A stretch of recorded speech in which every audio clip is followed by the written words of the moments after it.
Welcome into a Monday edition of Betting Weekly Fast Break. I'm Doug Kezirian alongside professional handicapper Wes Reynolds on this interesting Monday because NBA free agency is officially underway. We have a little bit of a dark stretch in the W, except for the Commissioner's Cup game tomorrow, but tons of interesting futures options in both the NBA and the WNBA. I already see a wager that has caught my eye. So a lot to dissect here as we get things rolling. Wes, how are you, my man? Doug, I'm well. Good to be with you here on this Monday morning. Yeah, so NBA news started surfacing last week. The Knicks don't have a coach still. There's been interest on various teams, speculation rampant, of course, in free agency. Rich Paul, making an announcement about, LeBron Inc., if you will, and what to make of all these moving parts in the shell game. You got an OKC offseason surgery with Jalen Williams. So it's really interesting. But I love the futures market options here at Bet Rivers. And we just want to remind you, though, we could use your help with the liking and subscribing. You know, the song and dance that is necessary on YouTube. So please do that and support the Bet Rivers Network. We are every day, even throughout the summer after the NBA Finals, Monday through Friday, 3 p.m. Eastern, noon Pacific. We break down the WNBA as well. We had 5 games on Friday. We did well with our plays, all things considered. And we have a monster game tomorrow night. We're going to get into in a little bit with the unknown status of Caitlin Clark. But let's talk NBA free agency. Last week, Albert Nguyen touched on the Mavericks and how there's such a sort of punchline or punching bag that is Nico Harrison, their general manager, for how everything went down with the Luka Doncic trade, but that they were getting overlooked in the futures market because they have AD healthy. Kyrie, we think, will come back at some point in the season, and they obviously add the number 1 overall pick in Cooper Flagg, who could be NBA ready right away.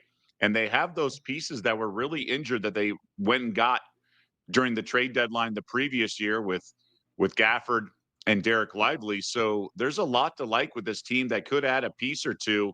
What do you, just right out of the gates, Wes, one that caught my eye is 12-1 for the Mavs to win the Southwest Division. Yes, we still have divisions in the NBA, but the Rockets are the odds-on favorites. Spurs are there as well in the mix. But why not Dallas? Well, I don't disagree with that necessarily because you add Cooper Flagg to Kyrie, of course, presumably coming back from that ACL injury, and AD.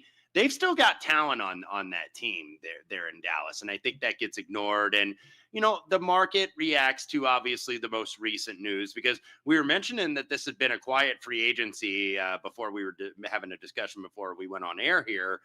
But obviously, the big move was the Kevin Durant trade that they happened to announce on the night of Game 7 instead of waiting maybe until draft night or the night before to really give some intrigue and some juice to that broadcast. So they went a little bit early down there in Houston, but I think a lot of people obviously like that trade because you're getting, I think, still a viable superstar on the Houston roster.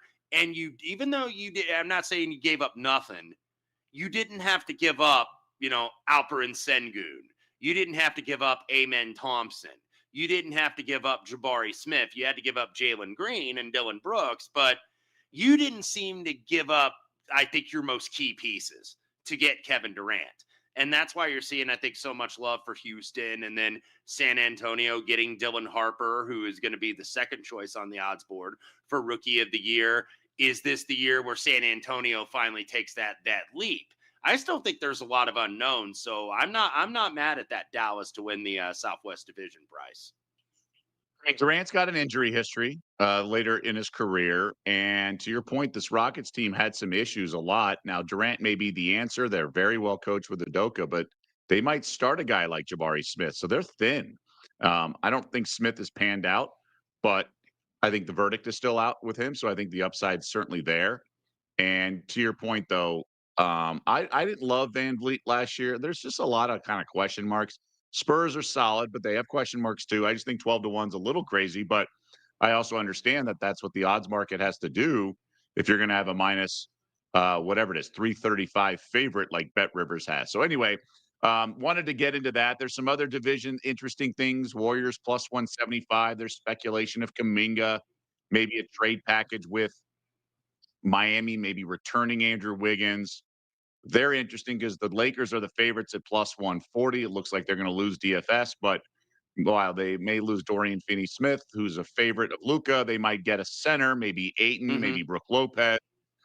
They do get LeBron. He opted into his $50+ million final year of his contract. So that's interesting with retirement at some point around the corner for LeBron. Anything else jump out to you in terms of the futures markets, whether it's division or championship or conference? Well, on the Aiton news, which of course we saw that a buyout is going to happen there in Portland. Portland has a glut of centers now with Donovan Clingan and then the kid Hanson Wang, who, depending on who you talk to, there are some that say he's the Chinese Jokic, and then there are some that say he's 2 years away from being 2 years away.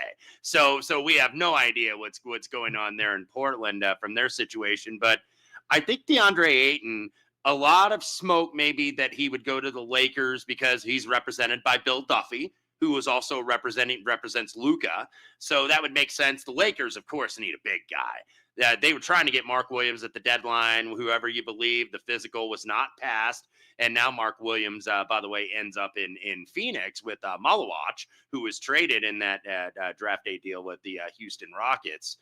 So he is now a member of the Phoenix Suns. So Aiden to the Lakers would seemingly make sense. There's been rumors of potentially the Pacers because they did sign DeAndre Ayton to that offer sheet a couple years ago. So they've always clearly kind of liked him.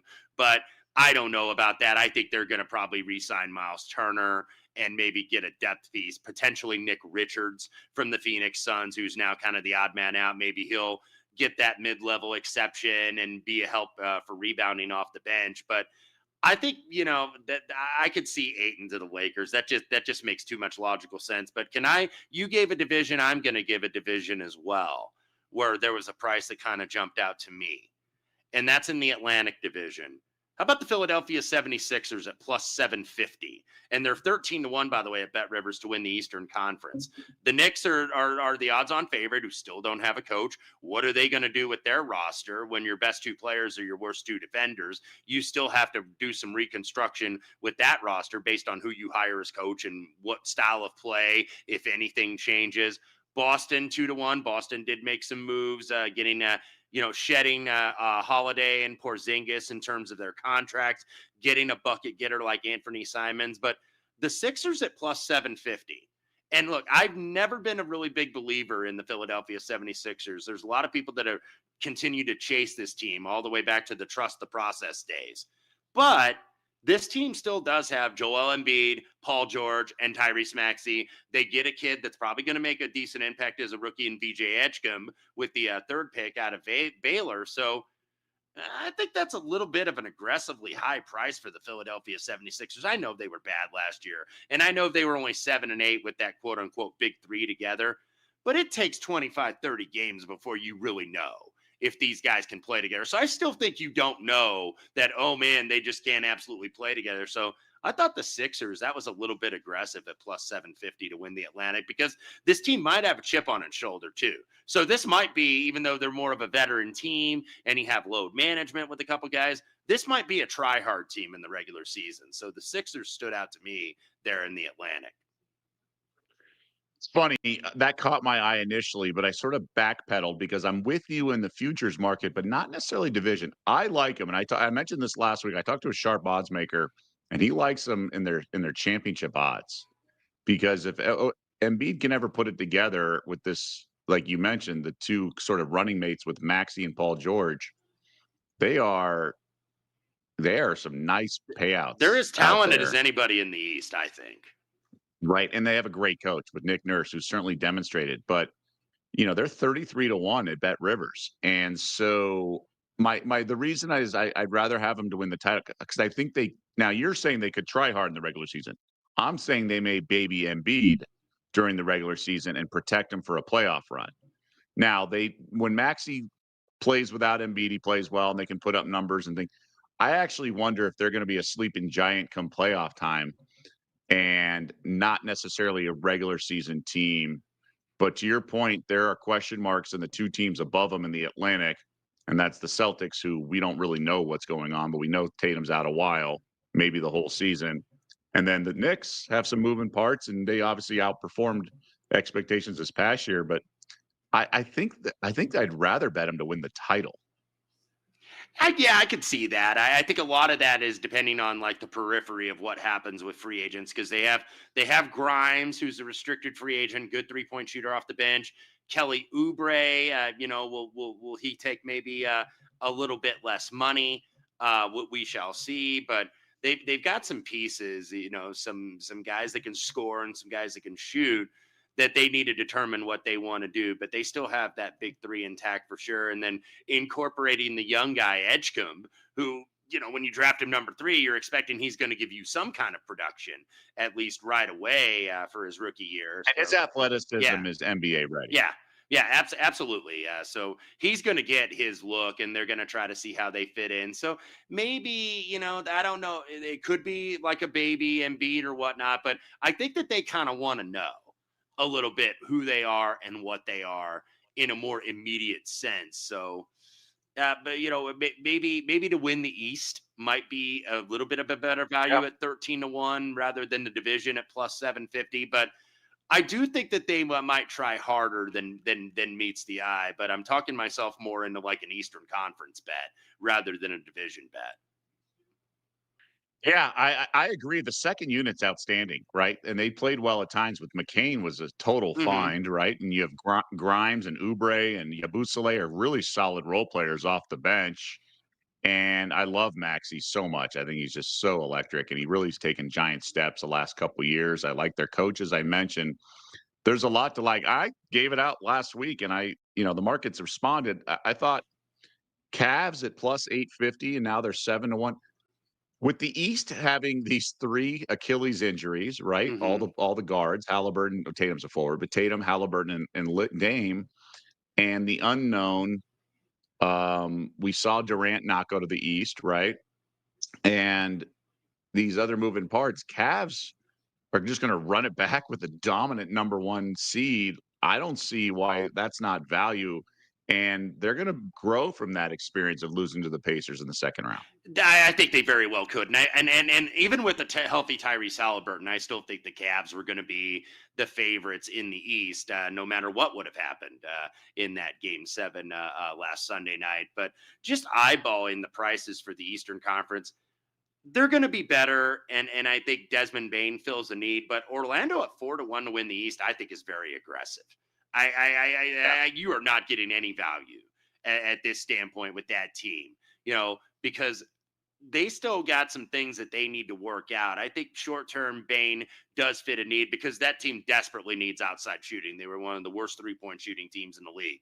But is that going to solve it? Just getting Desmond Bain? I don't know. I think 4-1 is aggressive. Like I mentioned, the Sixers. I don't think the Hawks are ready for it, but I think the Hawks did make some very good moves around draft time, namely, trading down from that 13 spot and getting the number 1 pick of New Orleans for next year. So the Hawks, I think, maybe finally are starting to make good moves, but that's still a team with Trae Young who can shoot you out of a game as quickly as he can shoot you in one. So I'm still not a believer in that team. If I'm looking at a young team that I might believe in the East, the Detroit Pistons at 13-1. I know they got beat in the first round by the Knicks 4-2, but follow along with me here. I think when you look at the holistic part of the series, there were more minutes in that series, despite losing 4-2, where I thought the Pistons outplayed the Knicks. That it didn't seem like they should have lost 4-2. It seemed like maybe they should have lost in 7. But this Detroit team, keep in mind, Ivy was hurt, was not with them for the playoff run. They still need to shoot a little bit better from the outside. And who knows what's going to happen now with Malik Beasley based on the news that we heard over the weekend. But this Detroit team, I like the way they play. And I like their attitude. Duran is a double-double machine on the inside. So this Detroit team might be kind of a little dark horse here in the East if you're not looking the Sixers way. I agree with that. And Cade Cunningham continues to evolve. Maybe he is, in fact, sort of going to take another giant step forward, sort of be the 2.0 version of Tracy McGrady in Detroit, because he's got that slickness to him, the right size, running the point. there's so much to love with Cunningham's game, and they have the right pieces around him. You're right. They were talking about a 3-year, $42 million deal with Beasley, and now who knows what's going to happen? That's a really bizarre situation. We obviously had a officiating issue 2 decades ago. We had some role players with John Tay Porter recently. I never thought I'd see this. So again, Yeah, a guy that's making just good because, money. I mean, this wasn't like Jonte Porter right, where he's kind of on like the lowest potential NBA contract that you could be on from a money standpoint. Now that's life-changing money to the average Joe, of course, but this isn't like Beasley who is, going to get big money and average 16 off the bench and, was in line for a nice little extension. So we'll see what happens there in the Motor City. right. So again, just a reminder: Terry Rozier was investigated. No charges were filed, and no wrongdoing was deemed. So maybe that ends up happening with Beasley. His lawyer said as such. He said that this is not a conviction. This is just Mm-hmm. investigation, things like that. So something to keep in mind. But obviously, the trolls on the internet, the videos out Oh there are yeah. incriminating. Look, But I'd like to remind everyone is Shacked and a Fool is a segment. So even the world's best athletes do something silly on a basketball court once in a and while. They're not necessarily saving And points. some of what you see on like the social media, like I saw the picture of who he follows on the Instagram, and I saw him following a certain sports book who will remain nameless, and saw that. So I was like, is this real or is this fake news? Like you don't really know because this story sometimes takes a life on its own, but innocent until proven guilty is still a cornerstone of our justice system, I believe. So we'll let that play out. Federal authorities are investigating, so it's not just smoke. There's There's some something substance there. here, a little something, something here, but how much of something remains to be determined. All right, so the Pistons intrigue you. The Sixers intrigue us both for a variety of reasons. The Mavs division intrigues me a little bit.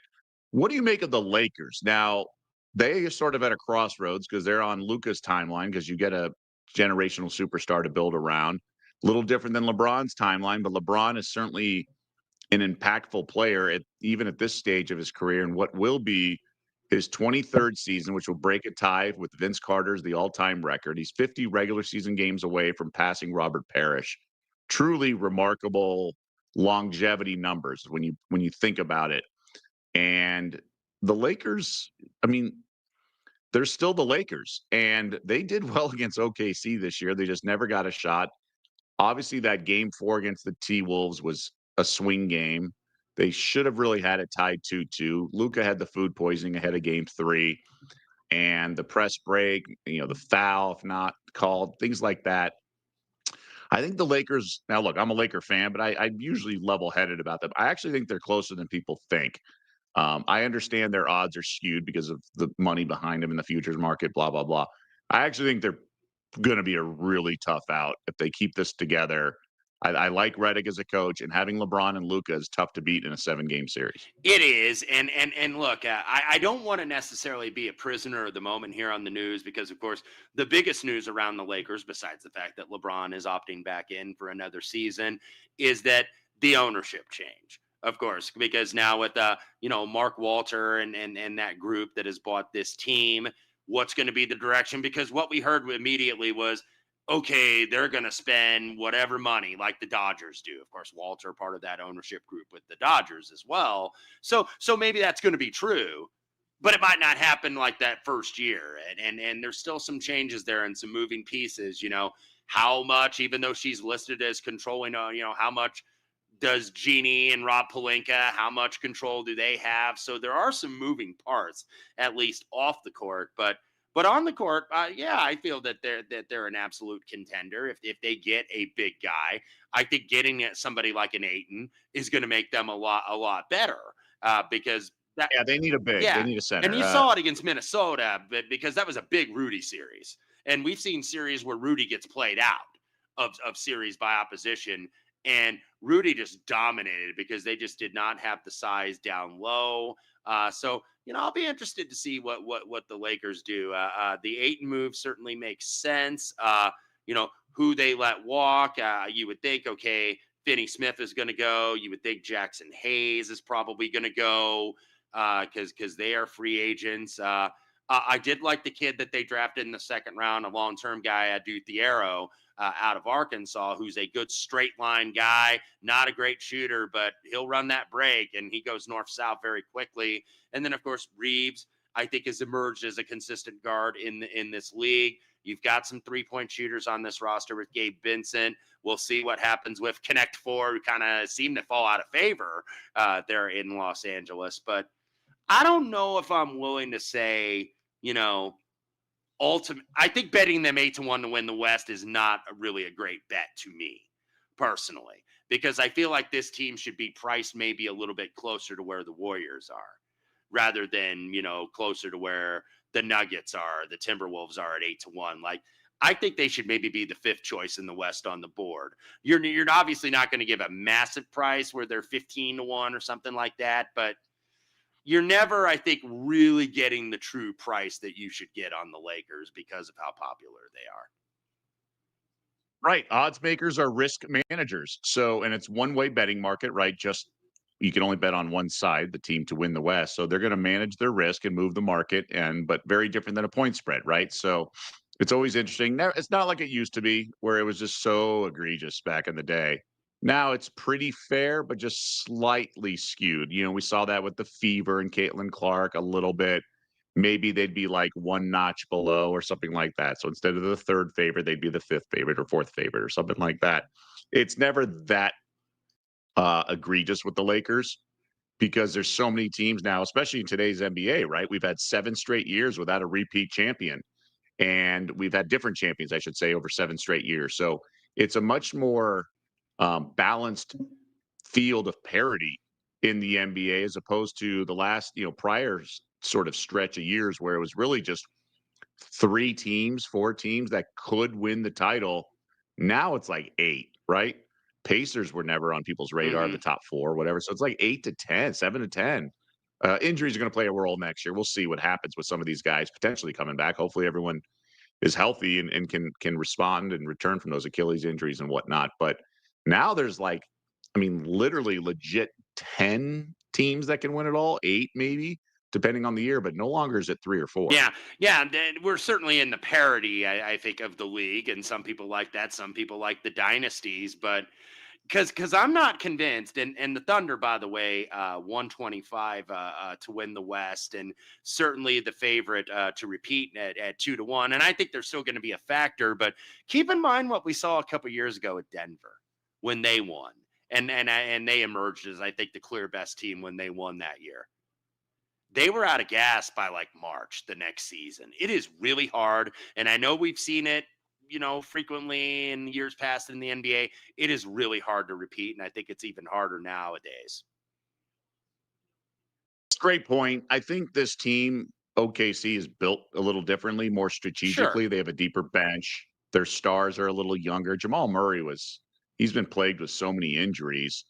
I do think OKC has the pieces to go add people if they need to, right? They have all this draft capital, and Sam Presti understands it. But to your point, Wes, this team was on the ropes a couple times, right? Mm-hmm.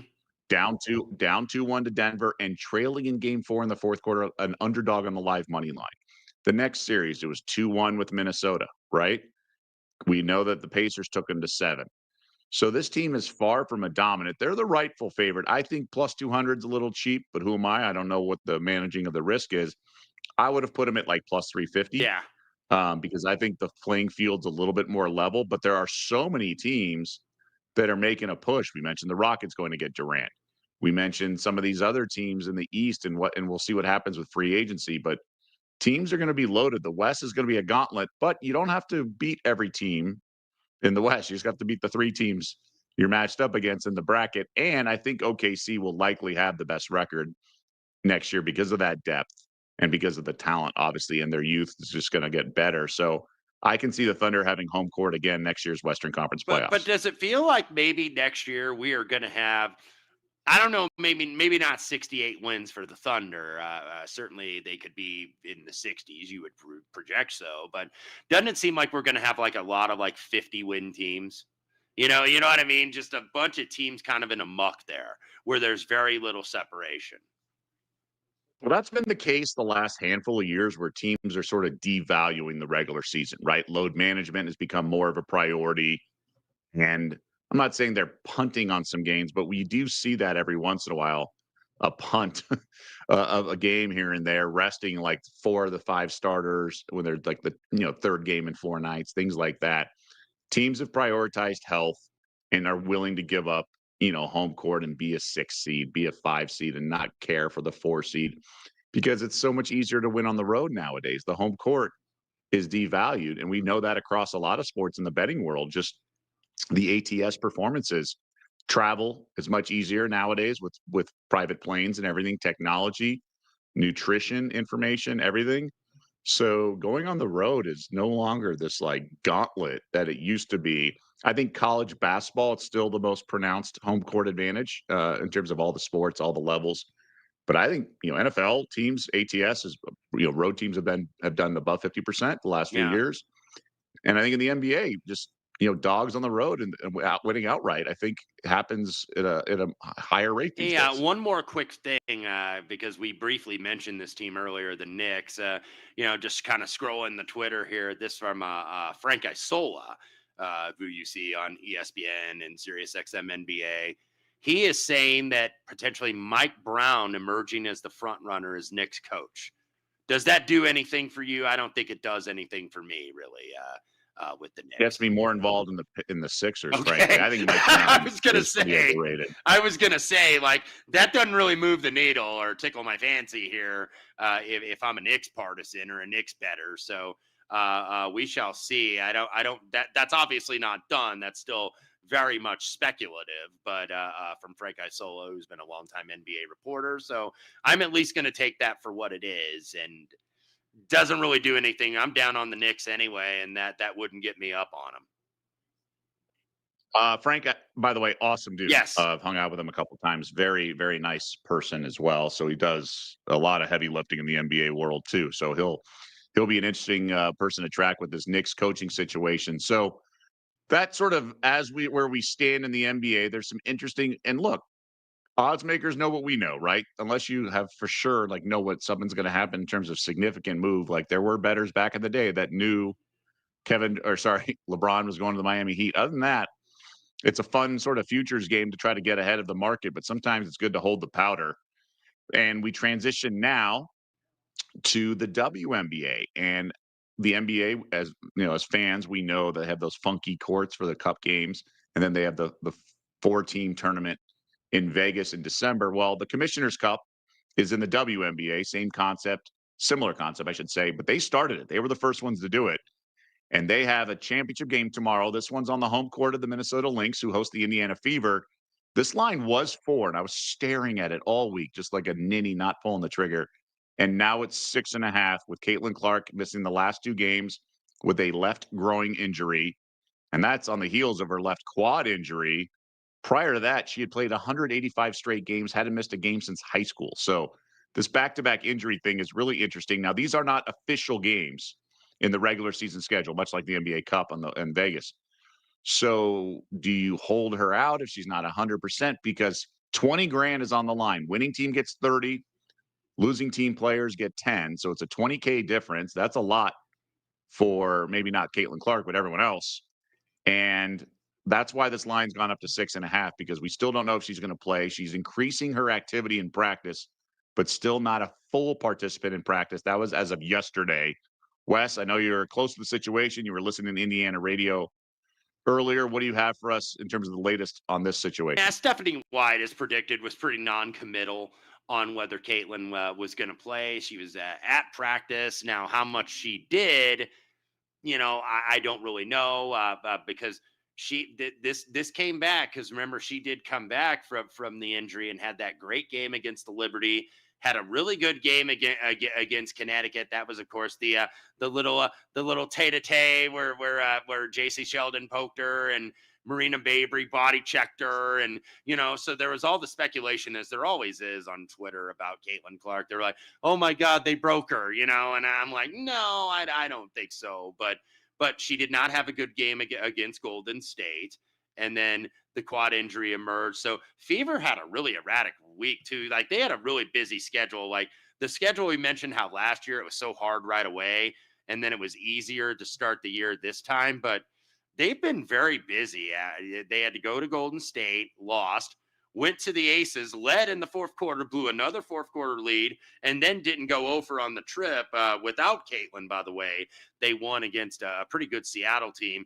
And then they blow a lead and lose at home to the Sparks, who just got whacked by the Sky yesterday. So the Fever have been about as erratic of a team as you can find, and that 8-8 record certainly indicates that. They did beat Dallas on Friday. Dallas, one of the worst teams in the league. They're still trying to really figure it out and retool that roster with the new coach. But some things I did like about the Fever, and what I've liked about the Fever the most this year is Leah Boston, who I think has really raised her game this year, where it's like, okay, maybe she can be an all NBA player.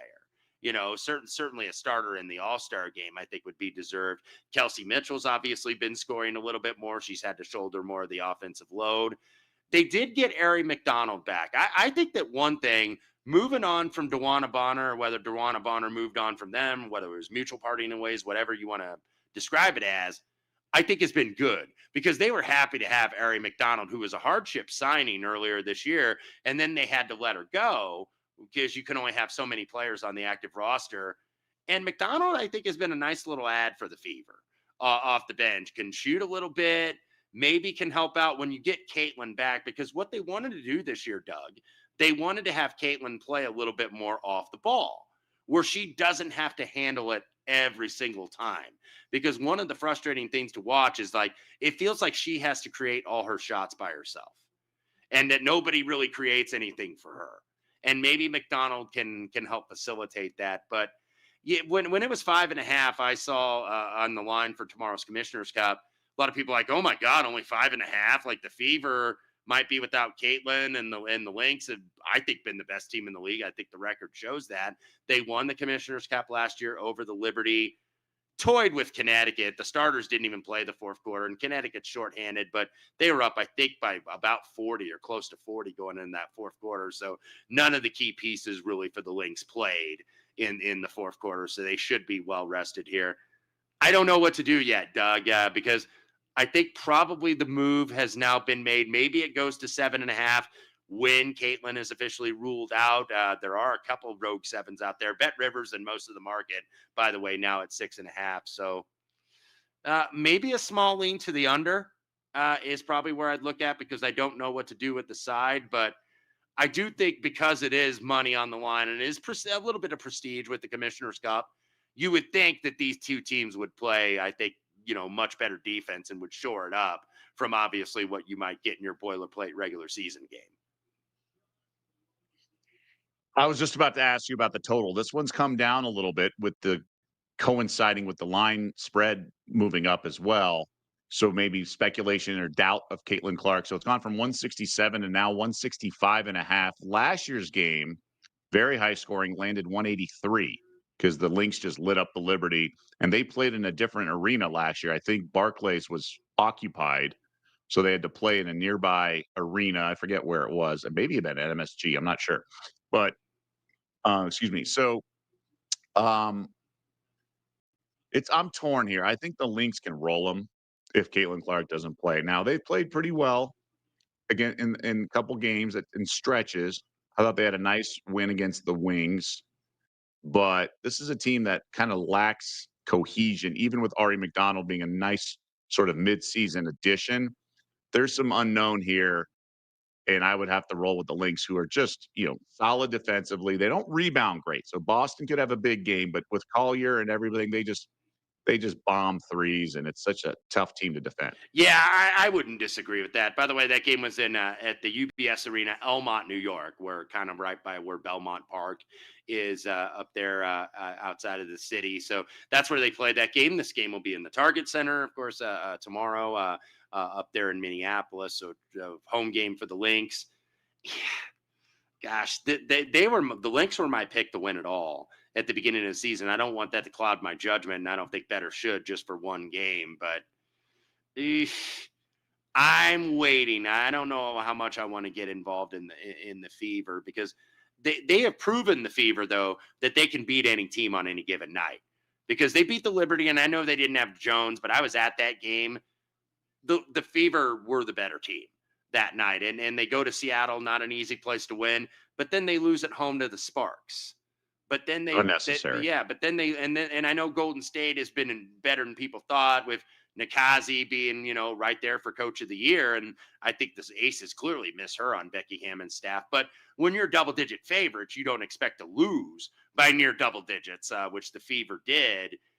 So erratic team. I still think they're figuring it out. And then that's the thing with the Fever. Are. Maybe once we get later, once we get like 30 games in, once we get to like the end of, maybe mid-August, all of a sudden we know who the Fever are, assuming that Caitlin is back playing and that this bunch has kind of grown together. There's just been too much inconsistencies. The only consistency I think has really been Aaliyah Boston. They're 8-8 because of her. They might be 6-10 or 5-11 and down there with some of the real dregs of the league if it's not for her. Yeah, and Kelsey Mitchell's streaky. She's the main. She identifies the of inconsistent. But let's talk some futures as we wrap up the show. A week or so ago, a week and a half, I urged everyone to grab the futures with the Phoenix Mercury when they were around 20-1. In fact, in the comment section here, Adam Osimo, I have a 20-1 ticket for the Mercury winning the championship. Should I also buy a plus 250 links to win the championship ticket? I don't think there's need to pull the trigger. I think the Liberty are going to be in this mix. So they're going to keep that links ticket. I mean, I think the worst thing that happens is it goes to like plus 150 or something like that. I would just hold the 20-1. Don't want to get too involved with too many moving pieces because there are contenders. The last couple of years, it's been sort of two teams that could win it all. Now we got a handful. I think the Liberty, Lynx, Fever, and Mercury are very much a viable option. And I think the Aces and Dream as well. I think those teams could win it all. I don't believe in the Storm, but I guess the odds would suggest they're part of the mix as well. But the futures, like the left column here on your screen, I wouldn't be stunned if they won it all. Maybe the Storm I would, just because I don't believe in their coach. And I think Ogumake is a little bit past her prime. She's the tail end of her career. I just don't think she can be dominant in a series like some of these other players can. Yeah, I'm thinking the same way. The Dream was who I mentioned a couple weeks ago, and I still think they're about similar price, 16-1. I think that now there's a real battle for Coach of the Year. It seems like everybody's wanting to give it to Nikazi, and obviously an expansion team there at Golden State.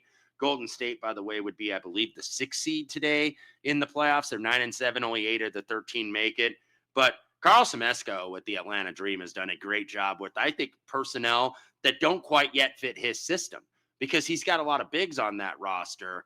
And, he wants to run a little bit and get more in transition. Now, putting aside their late game execution there on Saturday, where they eventually did not win, just a really bad shot by Ryan Howard at the end. But, who can be erratic and a little bit of a chucker. But I was looking a little bit at Bet Rivers, just kind of perusing here, to reach the playoffs. And obviously you're going to want to look at a dog, I think, if you're wanting to do this at this standpoint. This is a team I've been down on all year. They're 3 out, and now this is a 40-plus game season. Was it just an aberration what we've seen in the last couple of games from the Chicago Sky? They're 15-1 to make the playoffs. Has Angel Reese turned the corner? Like, she's played better. I think maybe it's because Cardoso is. I've been saying all along she's good, and people think I'm crazy. Well, she's very good. She's an all-star. I've been down on her a little bit. Sorry to interrupt. I've been down on her a little bit because I want to see her show more ball skill. And maybe she's starting to do that, because I feel like she was kind of like trying to just play with raw power with the quote unquote me bounds and all that stuff. It's like, throw a shot fake or a duck under or a ball fake a little bit. But I watched her game against the Sparks yesterday, and I know the Sparks aren't great, but it was like, man, I've seen somebody that this is the player like she's built to be, or build to be, like that, her super fans think that she is, and she finally kind of showed it. So, are the Sky. She's carrying a bad team, Yeah. right? So they lose Vandersloot, their point guard. I think Cardoso stinks. So she's with overseas in a basketball tournament. I think they should trade her. I think they're better at small ball. when they play with Elizabeth Williams and Reese. I would trade Yeah. Cardoso. I think she's a waste. Well, and use Ariel Atkins more. I mean, you gave up, Right. basically a top 3 pick in the draft to get her to score. So I think maybe doing that, because I just look at the bottom of the league, like Connecticut, no chance. Dallas, probably not, even though Paige is a big favorite to win Rookie of the Year. Although Sonia, They're making a run. yeah, They've changed their lineup too. They becoming a little bit more interesting, and I think they can I think they're going to compete for the 8th playoff spot. I don't think they get there, but I think they're going to compete. yeah, because that's what I'm looking at with the Sky at 15-1. It's like, okay, who's going to fall out? I don't think that the Fever are going to fall out, assuming Caitlin is back sooner rather than later. You know, the Aces, I still think there's too much talent there, even though I've been down on that team all year.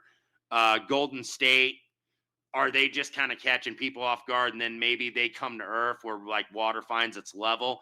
They could maybe, That would be the only team. That yeah, would be the only team. yeah. So that that's why you're getting that 15-1. But I have seen at least some competence out of this guy, because I don't think that coach Tyler Marsh is really that bad.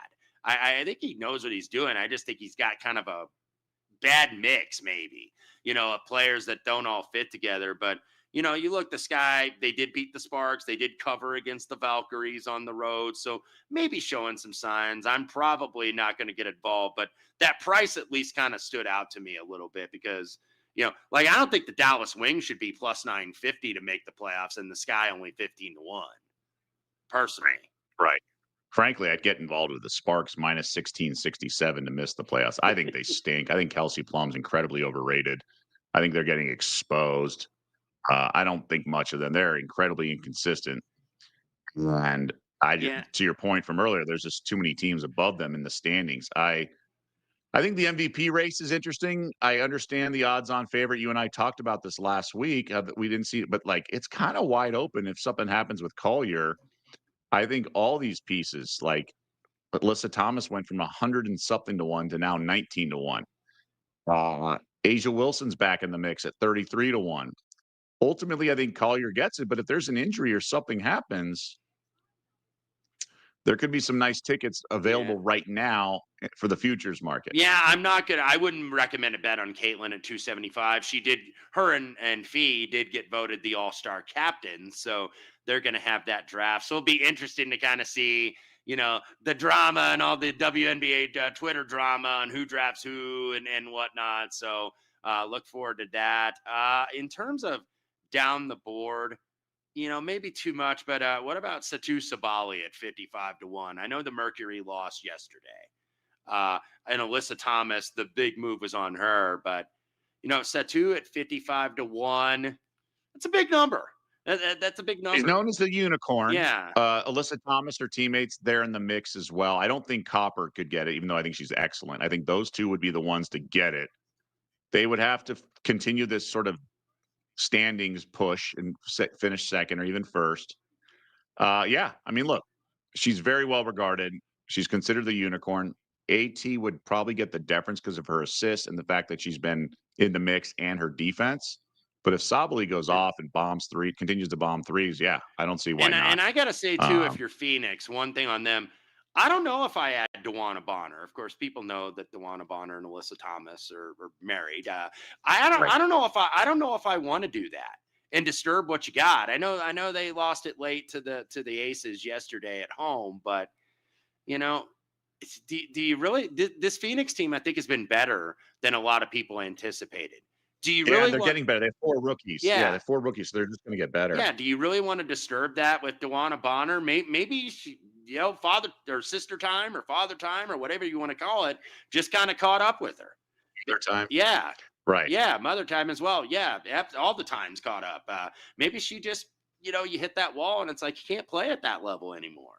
And I think that's what, the Fever. Interesting what it pans out, because I imagine Alyssa Thomas is making the push for management to do Sure. it. So a bit of a standoff, at least as of now. Maybe this break will let them sort out some things, because no official games till Thursday.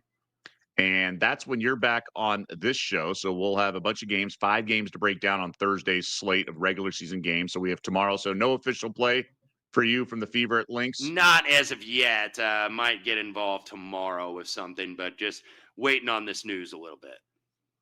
Okay. And I'll be on the show with Albert and Wynn, so we'll break down that game, have more information with Caitlin Clark, so some certainty and likely a domino effect with the point spread and over under adjusting. So, Wes, you're back on this show on Thursday. You're back on Wednesday doing some baseball for Betting Weekly Hardball. That's 2 p.m. Eastern, 11 a.m. Pacific.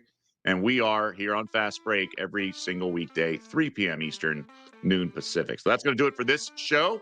We'll see you back here tomorrow as we preview the Commissioner's Cup Championship game, and we'll have more NBA free agency news to react to and discuss.